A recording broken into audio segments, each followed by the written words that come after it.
Hello అండి, welcome back to my channel ఆర్సెరోక్స్ official. ఈరోజు మా ఛానల్లో రెసిపీ వచ్చేసి దివాళీ స్పెషల్ నేతి సున్నుండలు అనమాట. ఇవి ఎవరికి రాదు, అందరికీ వచ్చు కదా అనుకుంటారు. కానీ ఈ రెసిపీ ఏంటంటే టోటల్ డిఫరెంట్ అనమాట. అంటే గోధుమ పిండితో చేస్తున్నా. సో గోధుమ పిండి నేతి సున్నుండలు చాలా బాగుంటుంది. ప్రాసెస్ మొత్తం నేను ఎక్స్ప్లెయిన్ చేస్తాను బిట్ టు బిట్. లాస్ట్ వరకు చూసానండి. ఇప్పుడు నేను చెప్తున్న ప్రాసెస్ మొత్తం కూడా లో ఫ్లేమ్లో చేసుకోవాలి. అప్పుడే మనకి సున్నుండలు అనేవి టేస్ట్ బాగుంటాయి. ఇంకా ఒక పాన్లో 1 కప్ వేరుశనగలు లో ఫ్లేమ్లో వేయించుకోవాలి. వీటితో పాటు నువ్వుపప్పు కూడా 1 కప్ వరకు వేసుకుని అది కూడా లో ఫ్లేమ్లో బాగా వేయించుకోవాలి. హై ఫ్లేమ్లో పెడితే మాడిపోతుంది అండ్ స్మెల్ అండ్ టేస్ట్ కూడా బాగోదు. ఇప్పుడు అదే పాన్లో జీడిపప్పు, బాదం పప్పు కూడా వేయించుకుని మరొకసారి లో ఫ్లేమ్లోనే బాగా వేయించుకోవాలి.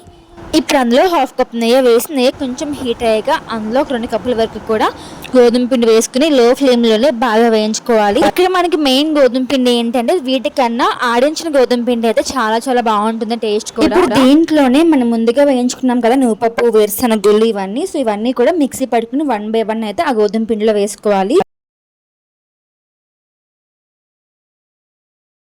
ఇప్పుడు దాంట్లో మనం అన్ని ఏ క్వాంటిటీలో అయితే వేసామో ఇది కూడా అలాగే వేసుకోవాలి. 1 కప్ వరకు వేపిన పప్పు వేసుకోవాలి. ఇది కూడా మిక్సీ చేసుకుని సో మొత్తం గోధుమ పిండిలో వేసుకోవాలి. ఇప్పుడు ఈ పౌడర్స్ అన్నీ కూడా మిక్స్ చేసుకోవాలి.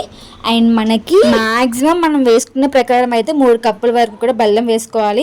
ఇంతకన్నా ఎక్కువ అయితే మనకి మాక్సిమం ఓవర్ స్వీట్ అయిపోతుంది. సో మనకి మాక్సిమం ఏంటంటే 2 నుంచి 3 కప్పుల వరకు వేసుకోవాలి బెల్లం అనేది. కొంచెం ఇలాచీ పౌడర్ కూడా వేసుకోవాలి. ఇది వేసుకున్న మనకి అసలైన టేస్ట్ అనేది అప్పుడే వస్తుంది. ఇప్పుడు ఫైనల్ స్టెప్, మెల్ట్ చేస్తున్న నెయ్యి ఏమైతే ఉంటుందో నెయ్యి కొంచెం కొంచెం వేసుకుంటూ ఉండలిగిన చేసుకోవాలి. మనం చేతితో పట్టుకుంటూ ముద్ద అయ్యేలా చూసుకోవాలి. తర్వాత నెయ్యి స్లోగా వేసుకుంటూ మనం ఉండలిగిన చేసుకోవాలి.